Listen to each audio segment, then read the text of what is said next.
पूजा से पहले बारिश शुरू होने से आयोजक परेशानी में है। कुछ ही दिन बचे हैं और दुर्गा पूजा की तैयारियां जोरों पर चल रही है, लेकिन मंडप और प्रतिमा बनाने के काम में बारिश बाधा डाल रही है।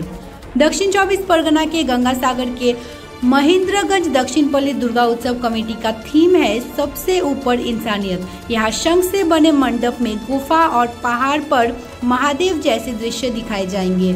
कलाकारों का कहना है कि बारिश की वजह से काम पर असर पड़ रहा है।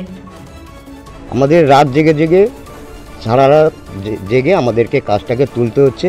আচ্ছা, এবছরে আমাদের যেগুলো আকর্ষণীয় থিম আছে, ঝিনুকের মণ্ডপ, গুহার মধ্যে দিয়ে প্রতিমা দর্শন, পাহাড়ের ওপর আদিযোগী মহাদেব, সেটা থাকছে পৃথিবীতে এলিয়েনের পদার্পণ, মন্দিরের চূড়া থেকে প্রবাহমান ঝর্ণা এবং আরও অত্যাধুনিক আলোকসজ্জা, ময়ূরের নৃত্য, অতীতের সুন্দরবন, আদিম যুগ থেকে আদিম মানুষ থেকে রোবোটিক যে থিম, সেই থিমের সিরিজ, সেটা আমরা ফুটিয়ে তোলার চেষ্টা করছি। এই যে বৃষ্টি হ্যাঁ, আমাদের মধ্যে প্রচণ্ড সমস্যা হচ্ছে। বাইরের কাজ তো একদমই করা যাচ্ছে না, ভেতরে অল্প একটু জায়গার মধ্যে অনেকগুলো মিস্ত্রিকে গ্যাদারিংভাবে কাজ করতে হচ্ছে। আশা করি 3-4 দিনের মধ্যে বৃষ্টিটা থেমে যাবে। আমাদের মন কিন্তু ভাঙেনি, আমরা জোর কদমে কাজ আগিয়ে যাচ্ছি। কি নাম? আমার নাম প্রসেনজিৎ মণ্ডল।